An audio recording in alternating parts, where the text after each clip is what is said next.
Mike Moore Media. I'm talking to Rodney Cates, Director, Rockingham County Emergency Services, our 911 system here in Rockingham County. Hey, Rodney, good to talk to you again. Yes, sir, Mike. Good morning. How are you? I'm doing fine. Well, I know you have a lot of things you want to cover on this podcast today. Severe Weather Preparedness Week is coming up, so let's start there. All right, Mike. Yes, Severe Weather Preparedness Week is March 6th through the 12th, and there will be many different media facilities that are talking about preparedness for severe weather, and I think it's important that we cover some things and talk about severe weather and make sure that everybody has an understanding of what severe weather actually is and what can happen in severe weather and some precautions that they can take during severe weather. Sure. Well, let's get a definition right up front. What are we saying? What is severe weather?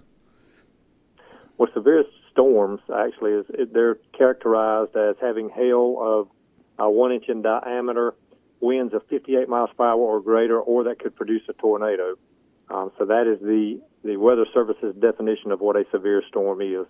And of course, severe weather that comes with that could be flash floodings, and then obviously the tornadoes that are part of that. And the things that we need to do to prepare for that, hurricanes. Again, we've talked about hurricanes in the past, and being this far inland, we don't really think about hurricanes a lot. But if a hurricane were to be severe, category 5 hurricane, and make landfall and be on the right track, we could certainly, and we have in the past, see some very significant impacts from hurricanes in our area. Oh, we certainly have. Yeah, people remember those days in the past for sure when it came right through this area. Okay, so what are you doing for Severe Weather Preparedness Week? Well, we're going to push some things out again through different media sources, and this is the first one doing your podcast. Will be the first one that we push out. Great. Our public information officer, Rebecca Pegram, is working to push some stuff out as well. But just some things for people to be mindful of. Flash flooding, the springtime brings on these heavy downpours that come with these storms. 18 inches of flowing water can move a vehicle, can carry a vehicle away. And we are all over the mindset, our vehicle weighs, 2,000, 3,000, 4,000 pounds, depending on what type of vehicle we have. But 18 inches of flowing water can wash that vehicle away, pick it right up and move it. So, and once that happens, if it's a larger body of water that it's washing the vehicle into, then certainly you have a problem that magnifies itself as that goes on. Then we look at, people want to walk out in the water, want to see how deep it is. 6 inches of fast-moving water can knock an adult off of their feet. So water is very, very powerful, and it does not take a lot of water to make a significant negative impact on vehicles and or people. So we need to be very, very cautious of water that we see in the roadway, even water on sidewalks that may be washing across the sidewalk if we're trying to get from point A to point B, and avoid those situations if at all possible. Sure. And we don't know what's under that water either, even 6 inches. I'm amazed when I hear those numbers like that and moving cars, 18 inches of water. People don't realize that's awfully impressive, isn't it? It is, and we underestimate the power of that water and the flow of it. How many gallons of water are actually contained in 18 inches of water that's flowing across a roadway? That is a massive amount of gallons and force. And obviously, when it's moving a 4,000-pound vehicle or something even larger, that's certainly a force of nature. Mm-hmm. Yeah. Okay. So that's one thing you're going to be doing for sure. Anything else we need to mention? Well, we need to talk about tornadoes because a lot of these storms produce tornadoes, and we get different notifications of tornadoes. So one thing I think is the terminology. We hear tornado watch. Tornado watch just means that people should stay alert, stay tuned into their weather radios or to their apps or whatever method they have to monitor the weather. A tornado watch simply means that tornadoes are possible. Conditions are favorable to spawn tornadoes. And we hear these in the springtime. We hear that the Weather Service come out and they'll say, perhaps Rockingham County is under a tornado watch, and they give a long period of time. It may say, a certain date from 3 o'clock in the afternoon until 11 o'clock at night. So that's a long time. But what that's saying is during that period of time, conditions are possible for us to have a tornado. If they upgrade that to the tornado warning, that means the warning indicates that a tornado has been sighted or indicated by a radar, and that citizens should take shelter immediately. And typically that's the terminology that they put in their warnings when they come out, is that to take shelter immediately. So those are important pieces of terminology and definitions that we should be mindful of. The watch means that we've not cited one yet, but we have conditions that are favorable. The warning upgrades it to where it has been cited or indicated by radar, and at that point it's time to take shelter. I've always remembered warning, the first three letters there, war. That's more serious than the other. That's we better be ready. Exactly. Yeah, that's correct. Mm-hmm. Okay. And when that happens, when that warning is activated, we're told to take shelter. Now again, that's what they tell us. So what is shelter? For us in our homes, shelter typically is an interior room or the lowest floor of a sturdy building that we're in. It could be, hopefully, if it's our home, that interior closet or that interior bathroom that does not have windows that could blow out and glass flying, around us or close to us, something that protects us from all of those, or falling debris, things that could fall off of our walls or whatever. We need to get in that room that doesn't have those elements.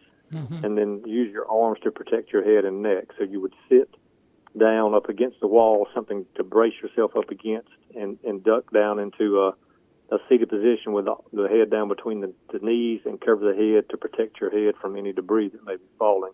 And that's what's suggested when we take shelter in a tornado warning situation. Mm-hmm. Do we still have tornado warning sirens at all of our fire stations around the county?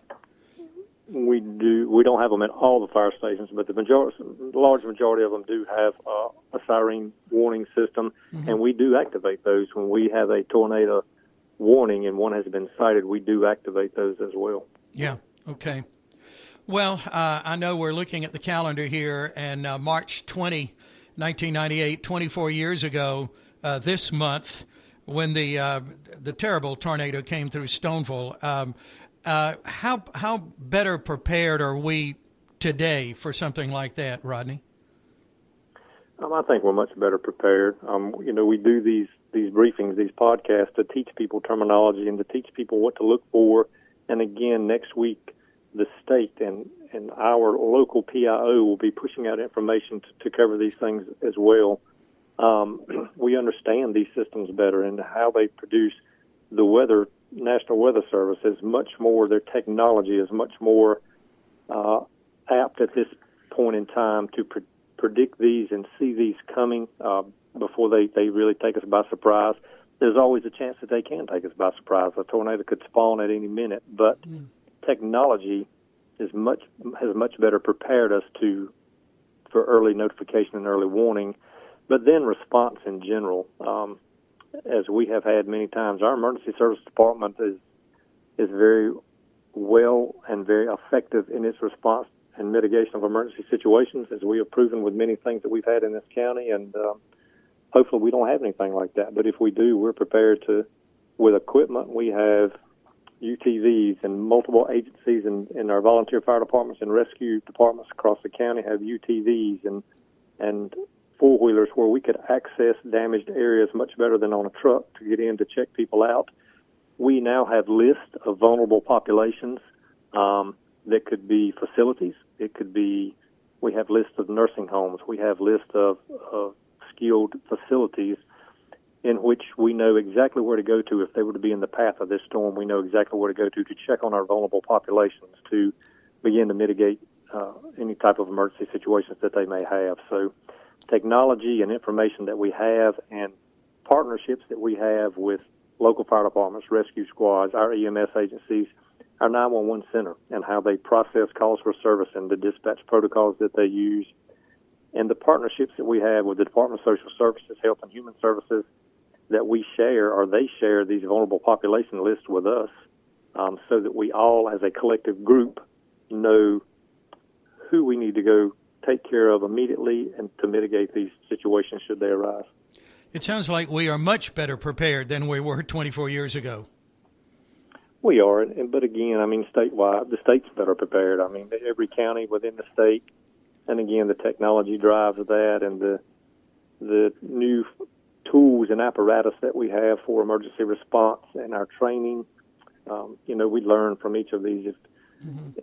We can be as prepared as we want to, but if we have a tornado or we have a significant event, and then we do a debriefing, we look at what did we do good, what did we do bad, what can we improve on, and that's training, and it prepares us better for the next event that would occur. And you really do that in all situations like that, don't you? Whether it's a helicopter crash or something, or a river rescue, you really study that after the fact and see what's right and wrong. We do debriefings, and that's all a part of it. That's part of the emergency mitigation, or the post mitigation, is to bring everybody together, all responders together, all the agencies that went to respond, and that's the question we ask: what did we do good? Mm-hmm. And we put the caveat out before we ever begin. It's not a time to point fingers or point blame or to pat each other on the back. It is a time to evaluate. It's a report card, if you will, to say, we did good in these subject matters, we can improve in these subject matters, so that when we have to look at ourselves and evaluate ourselves again for another report card, that we make it better than the previous one. Mm-hmm. Yeah. Let me ask you one final thing before we finish, Rodney. Do we have a central location? Of course, that could change in a heartbeat, like an emergency shelter or a staging place or something like that, or is that's just really fluid, I guess, depending on the situation? We have approximately 11 American Red Cross approved shelter locations throughout the county, and they are from east to west. They cover the entire county. And you're exactly right. They're fluid depending on where the emergent situation is, what is the need to shelter, and where is the need to shelter. And again, when we talk about partnerships, we constantly talk with American Red Cross.